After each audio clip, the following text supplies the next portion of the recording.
This is the first talk I've ever given with slides, so we'll see how that goes. I was asked today to speak about web literacy. As one of the executive directors of Cash Music, a nonprofit who's focused on empowering musicians on the web with open source tools and education, this is something that I work on and think about a lot. I think oftentimes when we think about web literacy, we think about things like skills, learning skills, building on the web, understanding how the internet works, all of which is very important, but doesn't speak to why the web works like it does.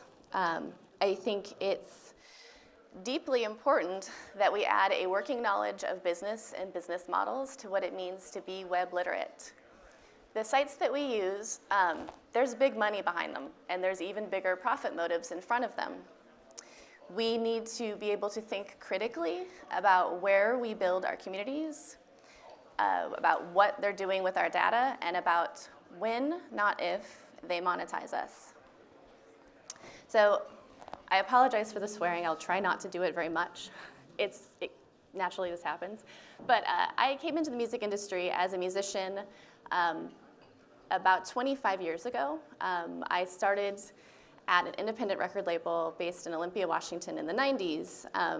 That's important because we were doing something that we believed was very political. We were trying to build business models outside of the corporate structure, outside of the major label world.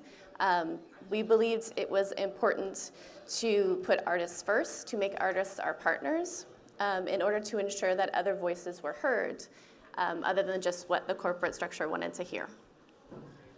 So I came into this industry thinking about business models politically, and I've never stopped.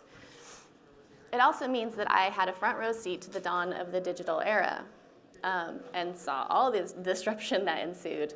It affects artists' lives, livelihoods, and it still does. I have seen literally hundreds, if not thousands, of music tech startups come and go in that time period. They have all told me they were the future of music. I have watched as freemium models have become premium ones, and I've seen artists build communities on closed platforms only to watch those platforms implode and then watch them go on to the next closed platform.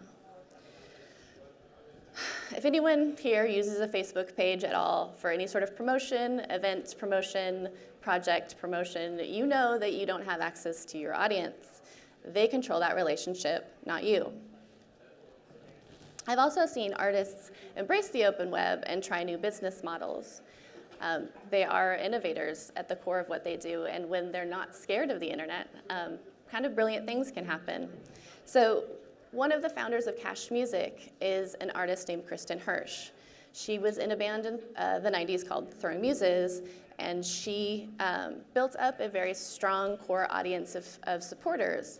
She wanted to figure out a way to then let them support her directly. So 9 years ago, she built the very first subscription service. It was the first tool that Cash built.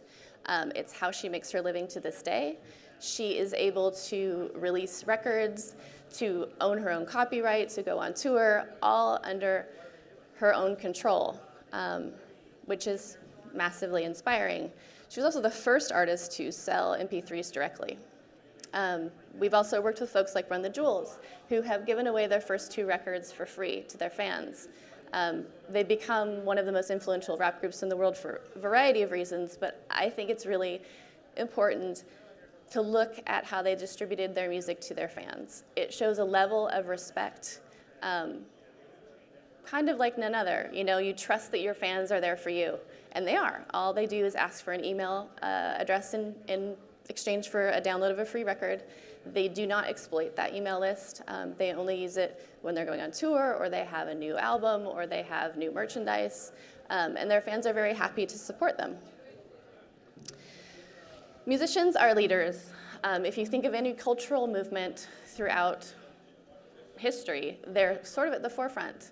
Think about the civil rights movement. Think about the anti-war movement, third wave feminism, second wave feminism, frankly.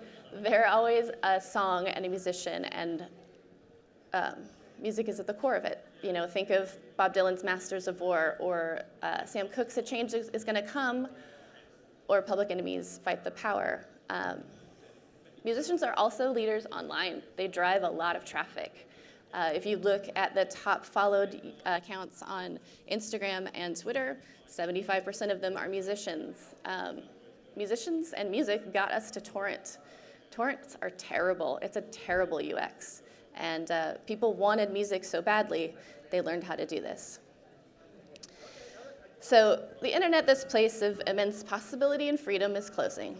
We are seeing users go for the easiest to use services without a second thought to their privacy, their data, or the long-term effects of where they're building their communities online or their businesses online.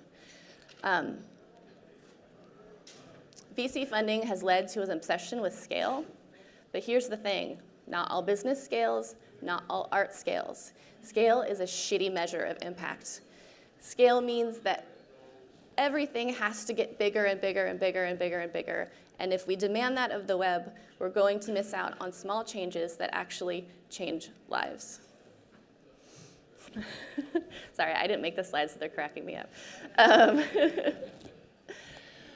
So we see these companies, these startups, they begin in this giant hole. There's this deficit that they have to make up.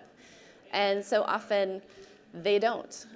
We see over and over again, either by acquisition or implosion, the largest corporations in the world taking control of these new ideas. I've been working on this chart, actually, and I wish it was done right now, but it's a very easy way to see, maybe the top 20 music tech companies and then where they've been siloed into. Its top spin went to Apple, its Bandpage went to Spotify, and then to YouTube. It's just watching everything go into these very small, consolidated silos.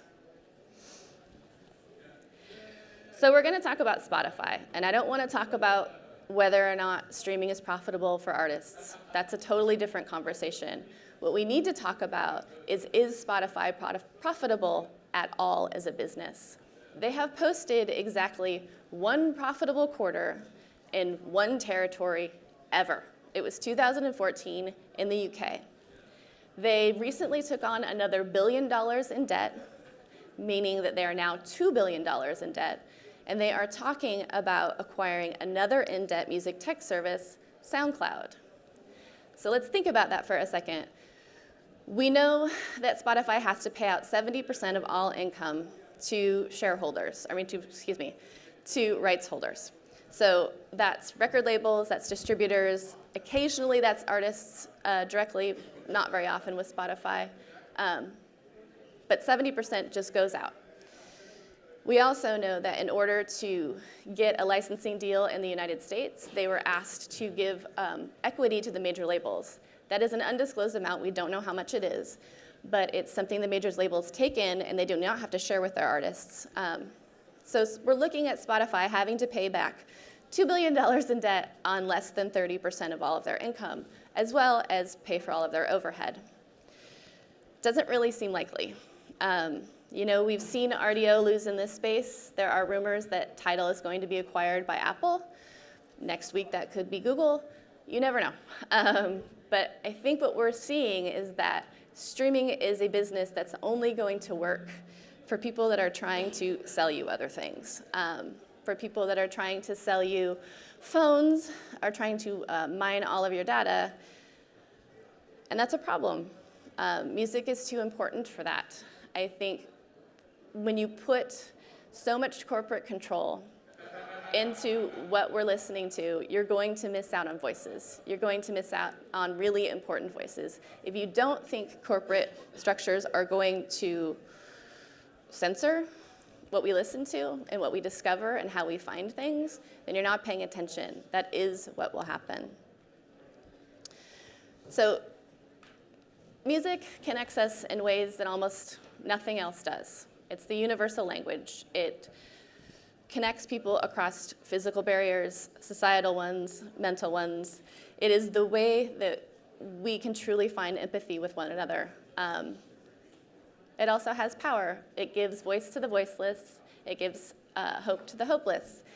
And if we do not have a variety of voices out there being listened to and being heard, then we're all missing out. So I know we're all overwhelmed. We're all oversaturated. We're all overworked. And it's hard to really think about these things, but we must. We're all inundated with clickbait and with this never-ending election cycle and with social media. But it is vital that we think about where we're building our communities online, how we're building them, and what the long-term effects are. We talk about the open web like it's a code problem. It's a culture problem. If we had artists embracing the open web, understanding what it means, talking to their fans about it, we could really see big changes. We need cultural leaders to continue to lead us on this path to the open web. Oh wait, I forgot those things. There you go.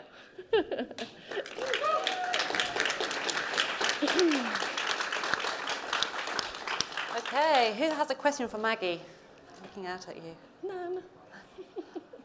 Nobody has a question for Maggie? Let me jump in then, okay, and ask you a question. So we were talking kind of just before about what this means kind of for the music industry as a whole. What do you see happening in the next kind of couple of years, et cetera, from your vantage point? That is a very good question. I see people getting less and less scared of the web, which is something that needs to happen. I also see artists getting more and more in control of their careers. There's no reason why anyone should ever sign a contract in perpetuity ever again. You have control and power. And while I'm not going to say that labels are a bad thing, I worked at one for 17 years, I can see that they have real power, but understanding what that relationship is, how those contracts look, and ultimately keeping your copyright and the rights to your own art are vital. Another optimistic thought. Oh, we do have a question in the front. Hello. You didn't talk so much about what Cash Music does. Oh, yes. I know a little bit about your model. Do you think it will be able to scale up to an extent that it can make a difference to this problem you've described? Yes, I do. So I can give a brief overview of Cash. We're a nonprofit. We build open source digital tools, so we're everything from a shopping cart to subscription service to tour date management, kind of anything that an artist would need to connect directly with their fans. We have a hosted version and a distributed version, but what we really try to do is tell artists to make their website the central focal point for their interactions, which sounds crazy, but it's true. And then we pair that with education. So we've been doing education within the platform with those tools, but recently just launched a publication called What that is dedicated to talking about the economic and health and technology issues that face artists. So we've done a lot of how-tos, just explaining copyright and trademark, why you need to set up your band as a business, that sort of thing. But we've also had a lot of first-person artist stories about things that have worked for them or not worked for them, and we're moving into research and case studies as well. But yeah, the thing about Cash is we don't actually need to scale. I know that sounds crazy, but we're 3.5 people. We've been around for nearly 10 years, and we've built hundreds of projects directly with artists to make sure that the tools work for them. That is one of the things, and one of the problems I see with technology, is that so often companies start up and think they have some kind of answer to a problem that doesn't exist. And we do this flip side of that. We're building solutions to problems that are there. Great. Let's thank Maggie.